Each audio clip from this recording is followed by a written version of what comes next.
రైట్గా హైదరాబాద్ అత్తాపూర్లో అర్ధరాత్రి తీవ్ర కలకలం రేగింది. నడి రోడ్డుపై ఒక యువతిని నలుగురు యువకులు కిడ్నాప్ చేయడం స్థానికంగా తీవ్ర భయాందోళన గురించేసింది. ఒక తార్ కారులో వచ్చినటువంటి దుండగులు యువతిని బలవంతంగా కారులోకి తీసుకుని వెళ్లారు. ఇక స్థానికులు పోలీసులకు సమాచారం ఇవ్వగా పోలీసులు వెంటనే రంగంలోకి దిగారు. అత్తాపూర్ నుండి ఆరాంఘర్ చౌరస్తా వరకు కూడా కిడ్నాపర్లు తార్ కారును సీజ్ చేశారు. ఇక అయితే పోలీసుల కళ్ళు గప్పి కిడ్నాపర్లు కారుతో సహా పారిపోయారు.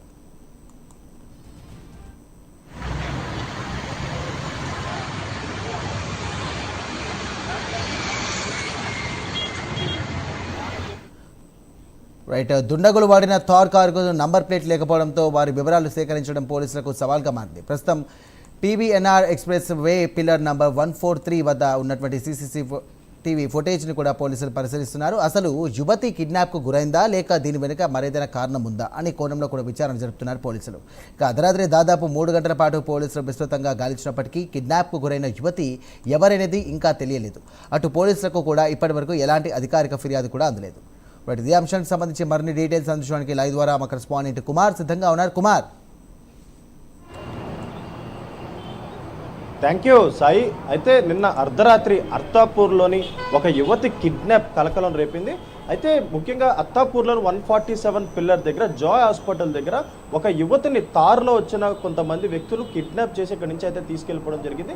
అయితే జాయ్ హాస్పిటల్ దగ్గర ఈ సంఘటన అయితే చోటు చేసుకుంది. ప్రస్తుతం జాయ్ హాస్పిటల్కి సంబంధించి ఏదైతే మేనేజ్మెంట్ మనతో పాటు ఉన్నారో వాళ్ళని అడిగి పూర్తి వివరాలు తెలుసుకుందాం. అసలు నిన్న ఏం జరిగింది అనేది అయితే మనం తెలుసుకునే ప్రయత్నం అయితే చేద్దాం. సార్, అసలు నిన్న ఏం జరిగింది? నిన్న అర్ధరాత్రి ఇక్కడ అర్ధరాత్రి లేదు, అరౌండ్ 10:51, 10:52 ప్రాంగణంలో అరౌండ్ టైంలో ఒక స్ట్రేంజర్ ఐకెన్సే ఒక యువతి రత్నదీప్ ఏరియా నుండి నేరుగా మా హాస్పిటల్ ప్రిమిసెస్లోకి ఎంటర్ అయింది. ప్రిమిసెస్లో ఎంటర్ అయినప్పుడు తను ఆందోళనగా ఉంది. ఆందోళనగా ఉంటే మా నైట్ డ్యూటీలో ఉన్న సెక్యూరిటీ స్టాఫ్ కానీ రిమైనింగ్ స్టాఫ్ పలకరించడం జరిగింది. ఎందుకంటే జనరల్గా ఎమర్జెన్సీ ఏరియాలో వచ్చే వాళ్ళందరూ ఎమర్జెన్సీ ట్రీట్మెంట్కి వస్తారు కాబట్టి మేము జనరల్గా పేషెంటే అనుకుంటాము. తాను ఆందోళనగా ఉండడం చూసి మా టీం అడగడం జరిగింది, ఏమైందమ్మా, ఎందుకు ఆందోళనగా ఉన్నాను అంటే తను చెప్పింది ఏంటంటే నాకు ఒక ముగ్గురు వెంబడిస్తున్నారు, నాకు హెల్ప్ కావాలి అంది. ఏం హెల్ప్ కావాలి, ఎందుకు ఇలా అవుతుందని అడిగే క్రమంలో టైం కూడా లేకుండా ఆ ముగ్గురు వచ్చేసారు బ్యాక్ నుంచి. వచ్చినప్పుడు వాళ్ళతో ఆర్గ్యూ అయింది మా టీంతో, అమ్మాయిని బయటికి పంపించండి ఇలా అని అన్నారు. సో మా టీం ఆర్గ్యూ చేసింది, ఎందుకు అమ్మాయిని ఎలా చేస్తున్నారు, తప్పు కాదా అని. సో ఆ వచ్చిన వాళ్ళు మా సెక్యూరిటీ టీంతో కానీ నైట్ టీంతో కొంచెం ఆర్గ్యూ చేసి కొట్లాట దారి చేసినట్టు చేశారు. అయితే అసలు ఆ యువతి ఏమైనా చెప్పిందా? వచ్చిన ముగ్గురు ఎవరు, అసలు వాళ్ళకి ఏమైనా రిలేషన్షిప్ ఉందనేది ఏమైనా చెప్పింది? అసలు తను అలాంటి ఏమీ చెప్పలేదు మాకు. అది జరిగిందంటే ఓవరాల్గా చెప్పదలుచుకుంది ఏంటంటే మీతోని ఇక్కడ మా ప్రిమిసెస్ జరిగిన ఘటన ఏమవుతుందో, తను మాతో ఏం షేర్ చేశారు, తను మాకు ఏమన్నారు అనేది సంపూర్ణంగా పోలీస్ అధికారులకు వివరించడం జరిగింది. వాళ్ళు ఇన్వెస్టిగేట్ చేస్తారు కాబట్టి ఇన్వెస్టిగేట్లో భాగంగా ఉన్నప్పుడు నేను చెప్పడం కరెక్ట్ కాదనుకుంటున్నా. సంపూర్ణంగా మా ప్రిమిసెస్లో జరిగిన ఘటన, మాకు ఆమె మధ్యలో జరిగిన ట్రాన్సాక్షన్స్, కాన్వర్సేషన్ కానీ CCTV ఫుటేజ్ అంతా పోలీస్ అధికారులకు అందించడం జరిగింది. వాళ్ళు ఇన్వెస్టిగేట్ చేస్తున్నారు. సో అది కిడ్నాపా కాదా ఇంకోటి అనేది let them reveal by police department అండి. తను మాకు అడిగిన మాట ఒకటే ఏంటంటే హెల్ప్ కావాలండి. ఏం హెల్ప్ అనేది కూడా తను చెప్పలేకపోయింది. అంత లోపలే ఆ ముగ్గురు రావడం, మళ్ళీ వేధించడం, తను చూసి బయటికి రమ్మని చెప్తే తను బయటికి వచ్చారు. ఒక తార్ వెహికల్ వచ్చింది, అందులో కూర్చొని వెళ్ళిపోయారు. అంటే ఎంతమంది వచ్చారు అసలు హాస్పిటల్ లోపలికి? ఎంతమంది వచ్చారు? తార్ వెహికల్ ఎంతమంది వచ్చారు? టోటల్ మాకు తెలిసి 4 ఉన్నారు. 2 స్కూటీ పైన వచ్చారు, ఇంకో 2 థార్ వెహికల్ వచ్చారు. వెళ్ళేటప్పుడు ముగ్గురు అమ్మాయి తీసుకొని ముగ్గురు థార్లో వెళ్ళారు, ఒకళ్ళు స్కూటీలో వెళ్ళిపోయారు. అయితే మీ సెక్యూరిటీ సిబ్బందిని బలవంతం చేసి ఆ అమ్మాయిని ఇక్కడి నుంచి లాక్కొని వెళ్ళిపోయారా? అంటే బలవంతం అంటే మా వాళ్ళు ఆమె హెల్ప్ కావాలి అన్నందుకు హ్యుమానిటీ గ్రౌండ్ లోపల ఆపారు. వాళ్ళు ఆర్గ్యూ చేశారు మాతోని, అమ్మాయిని బయటికి పంపించండి, ఎందుకు పంపించాలి అంటే అన్నీ మీకు అనవసరం అన్నట్టు మాట్లాడారు. సో వెళ్ళేటప్పుడు మటుకు తను తార్లు ఎక్కేసి వెళ్ళిపోయింది. ఇక అంటే ఆమె ఎక్కిందా లేదా బలవంతంగా ఎక్కించారా? వాళ్ళ మధ్యలో ఏదో కాన్వర్సేషన్ జరిగింది. అక్కడ మేము లేము, కొంచెం దూరంలో ఉన్నారు. కాన్వర్సేషన్ జరిగింది. అది బలవంతమా తను ఇంకోటి అంటే మనం ఏం కామెంట్ చేయలేము. Because she asked for a help. What kind of help అనేది తను చెప్పలేదు కాబట్టి నేను ఏం చెప్పలేను. ఇక అది ఏం జరిగింది అనేది ఇప్పుడు ఇన్వెస్టిగేట్ చేస్తున్న అధికారులు చేసి మీకు రివీల్ చేస్తారు. Thank you.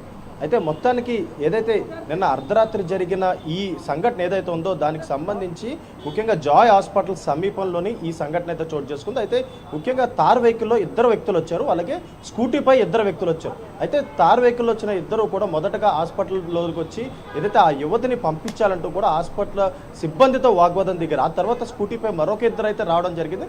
అయితే ముఖ్యంగా ఆ అమ్మాయి ఏదైతే జాయ్ హాస్పిటల్ దగ్గరకు వచ్చి ముఖ్యంగా తనకు కొద్దిగా సహాయం కావాలి, తనను కొంత కొంతమంది వెంబడిస్తున్నారంటూ కూడా ఆమె అయితే చెప్పడం జరిగింది. అయితే హాస్పిటల్ సిబ్బంది కూడా సానుకూలంగా స్పందించి వెంటనే ఇటు ఏమైందనే కనుక్కునే లోపే తార్ వెహికల్లో ఇద్దరు, అలాగే స్కూటీలో మరొక ఇద్దరు రావడం జరిగింది. ఇమీడియట్గా హాస్పిటల్ సిబ్బందితో వాగ్వాదం తీయడం జరిగింది. అయితే ఆ అమ్మాయిని అక్కడి నుంచి తీసుకెళ్లే క్రమంలోని హాస్పిటల్ సిబ్బంది వెంటనే 100కి అయితే డైల్ చేశారు. 100కి డైల్ చేయగానే వెంటనే వెహికల్స్ కూడా ఇటు అత్తాపూర్ సమీపంలోని 147 పిల్లర్ దగ్గరికి అయితే ఇమీడియట్గా పోలీసులు కూడా చేరుకున్నారు. పోలీసులు చేరుకోవడమే కాకుండా వెంటనే ఏదైతే హాస్పిటల్ సిబ్బంది ఇచ్చిన సమాచారం మేరకు ముఖ్యంగా పోలీసులు వెంటనే వెంబడించడం కూడా జరిగింది. అయితే అసలు ఏం జరిగిందంటే స్థానికులు ఇక్కడ చెప్తున్న దాన్ని బట్టి, అంటే హాస్పిటల్ సిబ్బంది చెప్తున్న దాన్ని బట్టి అర్ధరాత్రి సమయంలో ఓ యువతి కొందరు యువకుల నుంచి తప్పించుకునేందుకు పరుగులు తీసిందని, వెంట పడుతున్న యువకుల నుంచి తప్పించుకోవడానికి ఆమె సమీపంలో ఇక్కడున్న జాయ్ హాస్పిటల్కి పరిగెత్తుకుంటూ రావడం జరిగింది. అయితే వెంటనే అక్కడ చేరుకున్న 4 యువకులు యువతిని గట్టిగా అంటే ఆ అమ్మాయితో కాసేపు డిస్కషన్ జరిగిన తర్వాత వెంటనే ఆమెను కారు వెహికల్ ఎక్కించుకుని ఇక్కడి నుంచి తీసుకెళ్ళడం జరిగింది.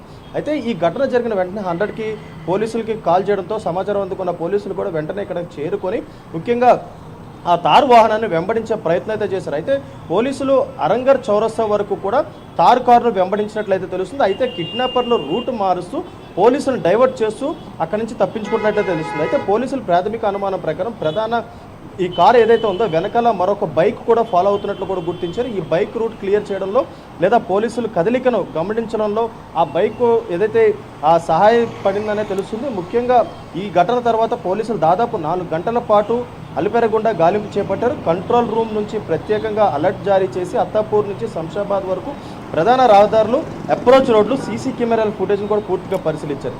అయితే ముఖ్యంగా కిడ్నాప్ సమయంలో ఏదైతే ఈ జరిగిన వ్యవహారం మొత్తం కూడా జాయ్ హాస్పిటల్ సిబ్బంది కూడా ఆ సమయంలో ఇక్కడ ఉన్నారు. వెంటనే పోలీసులకైతే సమాచారం ఇవ్వడం కూడా జరిగింది. అయితే వాస్తవంగా ఆ అమ్మాయితోని కాసేపు డిస్కషన్ తర్వాత ఏదైతే ఆ తార్ వెహికల్లో తీసుకెళ్లారంటూ కూడా ఇటు సిబ్బంది చెప్తున్న పరిస్థితి ఉంది. అయితే ఇది నిజమైన కిడ్నాపా, లేదంటే యువతిని నిందితులు ఏదైతే ముందే పరిచయం ఉందా, అయితే వాళ్ళ మధ్యన ఏమైనా జరిగిందా, అయితే ఇక్కడికి వచ్చిన తర్వాత ముఖ్యంగా జాయ్ హాస్పిటల్ వారిని ఏదైతే సహాయం కోరడంలో అసలు ఏం మతలబు ఉందన్న దానిపై కూడా ప్రస్తుతం పోలీసులు అయితే ఆరోపిస్తున్నారు. అయితే తార్ కారుకి ముఖ్యంగా నెంబర్ ప్లేట్ లేకపోవడం వల్ల ముఖ్యంగా ఏదైతే పోలీసులు దాన్ని కనుక్కోవడం కూడా కష్టమవుతుంది. అయితే మరొక పక్క పోలీసులకి ఇప్పటి వరకు కూడా ఒక్కటి కూడా మిస్సింగ్ కేసుకి సంబంధించి ఏదైతే ఒక్క కంప్లైంట్ కూడా రాలేదు. ఆ యువతి ఎవరనేది అయితే ఇంకా బయటికి రాని పరిస్థితి అయితే ఉందని చెప్పొచ్చు Sai. Right, thank you Kumar.